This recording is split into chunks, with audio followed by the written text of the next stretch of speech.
Shalom saudara-saudari yang dikasihi Tuhan. Kiranya kita senantiasa diberikan kekuatan dan kesehatan yang baik. Bersyukur kepada Tuhan, pada hari ini kita kembali akan bersama-sama merenungkan firman Tuhan, di mana kita akan belajar dari seorang rasul yang bernama Rasul Yohanes. Dan saya akan memberi judul renungan saya pada pagi hari ini adalah Allah hadir di dalam kesendirian. Saya akan membacakan satu ayat firman Tuhan dari Wahyu pasal 1 ayat ke-9. Demikianlah firman Tuhan. Aku Yohanes, saudara dan sekutumu dalam kesusahan, dalam kerajaan dan dalam ketekunan menantikan Yesus, berada di pulau yang bernama Patmos, oleh karena firman Allah dan kesaksian yang diberikan Yesus. Saudara yang dikasihi Tuhan, siapakah Rasul Yohanes itu? Ya, dia adalah salah satu murid dari Tuhan Yesus yang paling muda. Dan dia ada termasuk lingkaran dalam yang dekat dan dikasihi oleh Yesus, bersama dengan Petrus dan Yakobus saudaranya.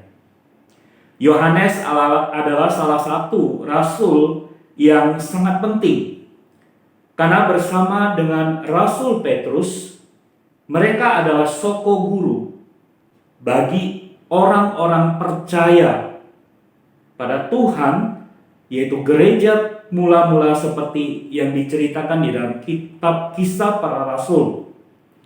Selain itu, Rasul Yohanes juga penting karena dia menulis kitab Injil Yohanes yang banyak menunjukkan kehidupan dan perkataan atau pengajaran Tuhan Yesus yang tidak terdapat pada Injil-Injil yang lain, seperti Injil Matius, Injil Markus, dan Injil Lukas. Yohanes juga menulis kitab terakhir di dalam Perjanjian Baru, yaitu kitab Wahyu, yang menyampaikan apa yang akan terjadi di akhir zaman sampai kedatangan Kristus kembali yang menyatakan akhir sejarah dunia ini.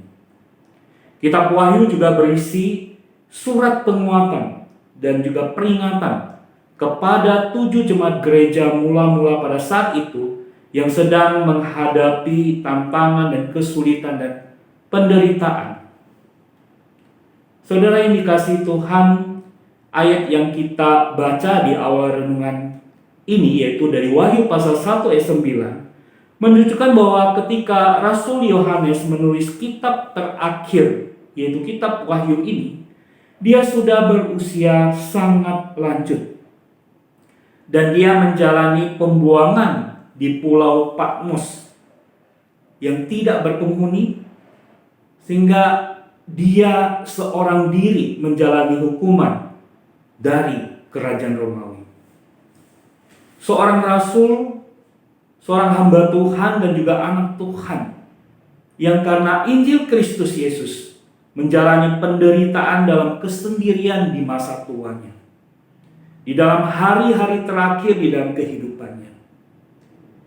Kita bisa membayangkan sebagai manusia biasa, pasti kehidupan Rasul Yohanes begitu susah, begitu sulit untuk dia bertahan di tempat yang asing, di dalam kesendiriannya yang sunyi dan sepi.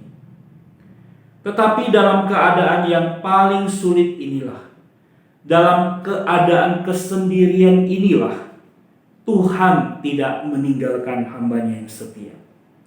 Tuhan datang dalam penglihatan yang dialaminya, dan Tuhan memberikan kekuatan kepadanya untuk akhirnya dia boleh menikmati hadirat Tuhan, walaupun usianya telah lanjut dan tubuhnya sudah menjadi lemah. Bahkan Tuhan memberikan firman Tuhan yang ditulisnya, dan itu menjadi kitab terakhir dari kitab suci kita Alkitab, yaitu kitab Wahyu. Kitab yang menjadi satu kekuatan dan penghiburan bagi gereja, bagi jemaat Tuhan pada masa itu yang sedang menghadapi penganiayaan yang berat dari kerajaan Romawi. Saudara yang dikasihi Tuhan, mungkin saat ini saudara sedang mengalami kesendirian karena ditinggal orang yang dikasihi, orang yang Anda cintai, yang dipanggil Tuhan.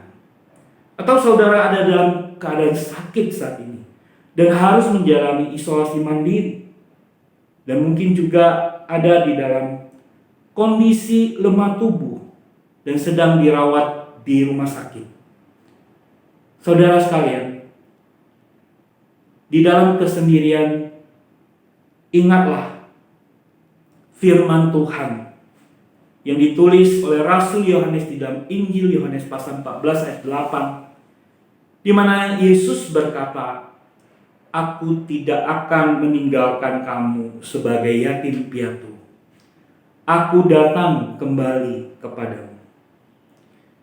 Rasul Yohanes mengalami sendiri ayat tersebut ketika dia ada di Pulau Patmos. Saudara, seperti Yohanes mengalami kehadiran Yesus di kala kesendiriannya, demikian juga dengan kita sebagai orang percaya dan anak-anak Tuhan yang sedang mengalami pergumulan kesendirian. Tuhan tidak meninggalkan kita. Tuhan tidak meninggalkan kita sendirian di dalam segala pergumulan yang kita hadapi. Terlebih di saat ini, di dalam pandemi yang begitu membuat kita kehilangan orang-orang yang kita kasih. Kita mengalami banyak kesulitan. Ingatlah bahwa Tuhan senantiasa hadir bersama dengan kita. Dan Dia akan memberikan kekuatan, penghiburan, pengharapan, dan pertolongan yang nyata kepada kita ketika kita menghadapi kesulitan-kesulitan seperti ini. Saudara yang dikasihi Tuhan, mari kita memandang kepada Tuhan Yesus. Tuhan Yesus yang hadir bersama dengan Yohanes. Dia juga hadir bersama dengan kita. Marilah kita terus bersandar kepada Tuhan, karena Dia adalah Immanuel, Allah yang menyertai kita. Amin. Tuhan memberkati kita. Usah ku takut, Allah menjagaku.